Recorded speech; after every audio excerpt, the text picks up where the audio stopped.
516 machine দিয়ে কিন্তু এক পেয়ার 4 ইঞ্চি ভয়েস কলের 16 ইঞ্চি স্পিকার চলে না।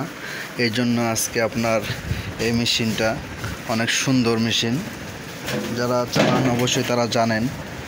এই মেশিনে দেখেন ফ্যান অটোমেটিকলি ঘুরতেছে বাতাসে, উপর ফ্যান ঘোরাতে নিচের ফ্যানটা ঘুরতেছে, এত স্লোপিং, এত ফ্রি ফ্যানটা। আর এখানে দেখতে পাচ্ছেন আপনার স্পিকন সকেটের মাধ্যমে আপনার বক্সের তার কানেকশন দিতে হবে। স্পিকন সকেটের মাধ্যমে channel A, channel B, overload, input 1, input out, এখানে মেল ফিমেলের কোড দিয়েও আপনারা ইনপুট করতে পারবেন, 1/1 মনো জ্যাক দিয়ে ইনপুট করতে পারবেন। এই দুইটা করার কারণ আমি যতটুকু বুঝতে পারতেছি, হাই পাস দিয়ে যদি ইনপুট করে তাহলে নিচ পাসটা আউটপুট করবে, আর নিচ পাস দিয়ে যদি আপনার ইনপুট করে তাহলে হয় সম্ভবত উপর পাস দিয়ে আউটপুট করতে হবে। স্ট্যান্ডার্ড অরিজিনাল লোগো, এসি কট, অনেক সুন্দর একটা ফ্যান। এটা আপনার স্ট্যান্ডার্ড পিবিটি 1000 মেশিনের থেকে অনেক পাতলা দেখলাম, বুঝলাম না বিষয়টা। আসলে স্ট্যান্ডার্ড 1000 মেশিনের দুইটা ট্রান্সফরমার কারণেই মেশিনটা বেশি ভারী।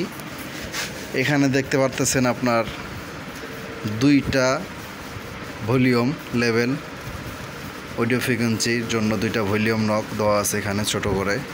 তারপরে আছে আপনার ক্লিপ অ্যাক্টিভ সুইচ, তারপরে আছে আপনার পিক, মানে লেভেল বাতিটা বেশি খেললে পারে, বেশি ওম সাউন্ড বের হলে তখন এই পিক বাতিটা জ্বলে।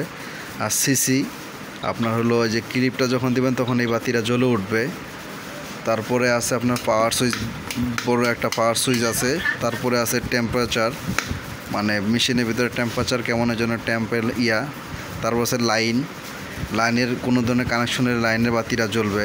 তারপর আছে চেক, মেশিনটা যখন চালু হবে তখন এই চেক বাতিটা জ্বলে বন্ধ যাবে। তারপর আছে পাওয়ার ইন্ডিকেটর, যখন আপনি মেশিনটা চালু করবেন তখন আপনার পাওয়ার ইন্ডিকেটর হবে। আশা করি আপনাদের সাথে ছোটোখাটো একটা বিষয় নিয়ে রিভিউ বা আলোচনা করতে পারলাম। এখান থেকে দেখা যাচ্ছে অনেকগুলো ক্যাপাসিটার, সম্ভবত প্রায় আপনার 8-10টা থেকে এর মতো ক্যাপাসিটার হবে। এই মেশিনগুলো আসলে যাদের কাছে আছে তারাই জানে যে মেশিনটা দীর্ঘদিন প্রায় 8-10 বছর 15 বছর চালালেও মেশিনটা সম্ভবত খুলতে হয় না। সচরাচর মেশিনটাতে বড় কোনো ধরনের সমস্যা হয় না। এই মেশিনটা বিক্রি করা হবে, যাদের লাগবে ওই স্ক্রিনে নাম্বার দেওয়া থাকবে, এনারা মাল ক্রয় বিক্রয় করে থাকে, সেকেন্ড হ্যান্ড সাউন্ডের মাল ক্রয় বিক্রয় করে থাকে। যাদের লাগবে অবশ্যই এই নাম্বারে যোগাযোগ করে রেট যদি ঠিকঠাক লাগে যায়। আমি ভিডিও করছি ঠিক আছে, তারপরেও মাল সম্পর্কে আপনারা জানিয়ে নেবেন কোনো ধরনের কাজ করা হয়েছে নাকি। সম্ভবত কোনো ধরনের কাজ করা হয়নি, কোনো বড় সমস্যা নাই, একদম নতুন কন্ডিশনের মধ্যে দেখা যাচ্ছে, দেখতে পাচ্ছেন কোনো স্কার্সও নাই, কোনো ধরনের দাগও লাগানো স্কার্সও নাই। এই মেশিন সম্পর্কে যদি কোনো কিছু জানার থাকে অবশ্যই লক্ষ্মীহাটে ভাই সাউন্ড সিস্টেমের নাম্বারটা দিয়ে দিব, না সেকেন্ড হ্যান্ড মাল ক্রয় বিক্রয় করে থাকে সাউন্ডের, অবশ্যই যোগাযোগ করে নেবেন। সবাই ভালো থাকেন, আসসালামু আলাইকুম। 2000 এমপ্লিফায়ার হিসাবটা যদি করতে যান তাহলে একটু গভর্নমেন্ট লাগবে ওয়াটের দিক দিয়ে, কারণ এটা আপনার পার চালান 1000 করে ওয়াট 2 ওহমসে। এটা কোনো 4 ওহমস 8 ওহমস লেখা নাই। আর আপনারা জানেন যে 2 ওহমস করতে গেলে 4টা স্পিকার ছাড়া 2 ওহমস হয় না, প্যানেলের কানেকশন করতে হবে 4টা স্পিকার।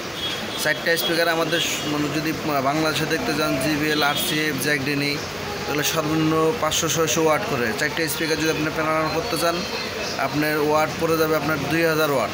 2000 ওয়াটে কিন্তু তখন আপনার 2 ওহমস আসবে, তখন তো 2 ওহমসে 1000 ওয়াট লোড দেওয়া আছে।